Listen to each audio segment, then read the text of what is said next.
Alors en conclusion avec la vidéo d'avant, avec l'audio numéro 5 du coup, euh, je vais faire vraiment une toute petite vidéo qui dure peut-être juste 1 minute sur les dangers de l'éducation par la domination.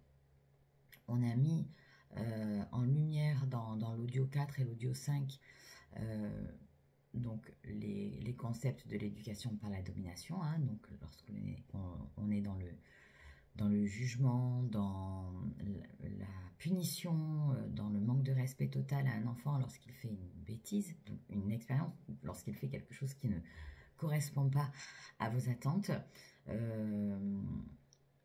on a tendance à être ultra violent avec nos enfants. Ultra violent, vraiment. C'est pas naturel d'agir comme ça. Pourtant, nous l'avons tous fait, ou nous le faisons tous. J'évite de le faire moi maintenant. Hein, je ne fais plus ces choses-là. Ouais, pour mes enfants sont grandes, mais quand même, des fois, elles peuvent me prendre la tête, j'avoue. Mais je me mets plus dans ces états-là. Voilà. Donc, les dangers, parce que c'est important de souligner ce qui se passe chez l'enfant qui va devenir adulte. Les dangers de ce modèle éducatif par la domination. La conclusion, c'est ça, c'est que si nous les armons, si nous armons nos enfants de bombes d'injures, de honte, de soumission, de violence verbale ou de violence physique, de punition, de récompense, même les récompenses, c'est une forme de violence, vous verrez après pourquoi, hein, ils vont faire comme ça. Qu'est-ce qui va se passer? Ils apprendront tout aussi bien et tout aussi vite à s'en servir pour exprimer leur amour envers vous, envers nous, et surtout envers leurs futurs partenaires. Il faut prendre conscience que cela agit chez de nombreuses personnes dans ce sens-là. Et croyez-moi, à ce jeu, il n'y a que des perdants. Vous êtes perdant, il est perdant, et les autres seront perdants. Et retenez bien que si nous apprenons à nos enfants à aimer dans cette violence, que se passera-t-il quand ils n'aimeront pas quelqu'un? N'auront-ils pas envie de corriger ou d'éliminer ceux qui les font souffrir? Je vous pose la question. En gros, voilà. Je suis violent parce que je t'aime et je te détruis parce que tu me fais souffrir.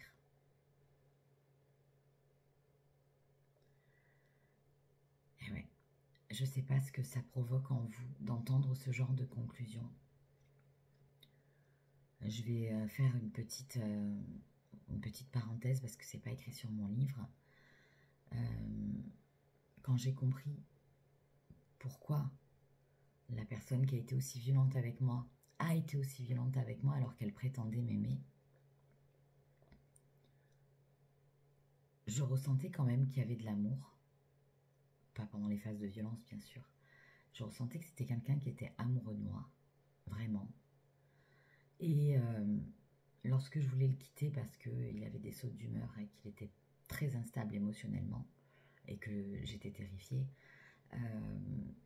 c'est à ce moment-là qu'il devenait encore plus violent parce que ça le faisait souffrir que je le quitte. Et il fallait me punir de ce fait-là. Il fallait me punir parce que je le faisais souffrir par la rupture de la relation. Il avait été éduqué par des parents violents. Quand j'ai compris toute la mesure de ça, croyez-moi que ça a été ultra révélateur. Et en même temps, que faire? Partir. Moi, il fallait que je parte. Mais c'est là que j'étais le plus en danger puisque c'est à ce moment-là que je le faisais le plus souffrir. Et donc la traque commençait. Et j'ai vraiment compris à quel point il était nécessaire en tant qu'adulte de surtout pas élever nos enfants, nos fils, nos filles dans un modèle éducatif par la domination. Parce que chez certains individus, je ne dis pas que tous ceux qui ont été élevés par la domination ne savent pas aimer, mais chez certains individus, et c'est plus de 10% de la population quand même, que ce soit homme ou femme, tout est mélangé, Ça, c'est selon les études qui ont été faites en neurosciences et en psychologie. 10% des hommes et femmes sont ce qu'on appelle des pervers narcissiques. J'aime pas ces termes et ces étiquettes. C'est très personnel. Hein. Mais pour autant, on arrive à faire matcher, à comprendre. Donc, on a quand même un peu besoin de ces étiquettes. Mais si on creuse vraiment plus en profondeur, d'où vient le problème? Le problème vient que ces personnes ne s'aiment pas, ont été dominées toute leur vie, toute leur enfance, et donc ne savent aimer que sous ce concept-là. Donc c'est très dangereux de faire ça.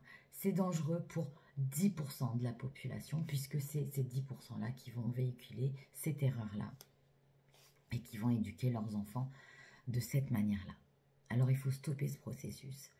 Et il faut le stopper dès le plus jeune âge.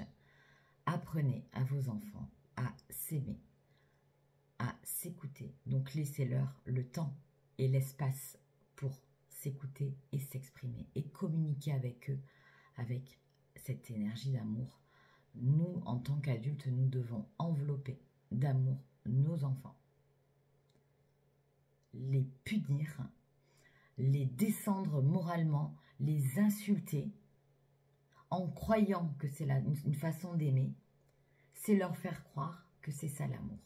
Alors non, non, c'est dangereux. Voilà, les dangers sont vraiment là. Je vais quand même continuer. Petite histoire personnelle, j'avais récupéré les fichiers audio du WhatsApp de mon petit ami de l'époque qui avait été violent avec moi.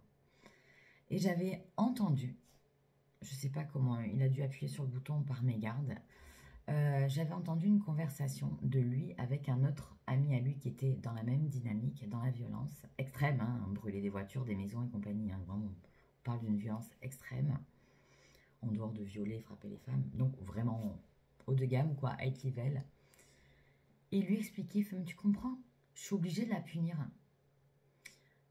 Je suis obligée de la punir, enfin elle me quitte, tu vois pas comme je suis mal. J'ai mal, il faut la punir, il faut la détruire. C'est normal de détruire. Et l'autre répondait, oui, c'est normal de détruire l'autre parce qu'il nous fait souffrir. Waouh! Et tout s'est éclairé en moi. Donc là, c'est vraiment une histoire personnelle.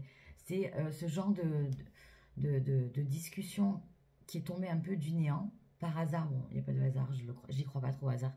Mais ça a été extrêmement révélateur. Je me dis, mais comment peut-on penser cela? Et après, je me suis dit, ah oui, en fin de compte, il y a une logique. J'ai tellement mal, tu es mon mal, donc je vais te détruire si tu reviens pas. Je vais te détruire si tu reviens pas, parce que en te détruisant, je détruis le mal que j'ai. Et je ne sais pas si ça a été étudié en psychologie, ça, parce que je ne l'ai trouvé nulle part. Et je pense même que ces auteurs de violence ne se livrent pas. Bon, déjà, il ne faut pas de psychothérapie, déjà. Mais ne se livrent pas de cette manière-là à n'importe qui. Parce qu'ils savent, au fond d'eux, qu'ils sont dans le faux, mais c'est leur conviction personnelle, comme une croyance, comme une religion. Et donc, c'est dangereux. C'est dangereux d'enseigner à nos enfants que punir, que corriger, que insulter, que rabaisser, que frapper et que détruire l'autre, c'est une marque d'amour pour soi et pour l'autre. C'est dangereux. Voilà. Alors, fin de ce petit chapitre. Enfin, un petit, mais nécessaire.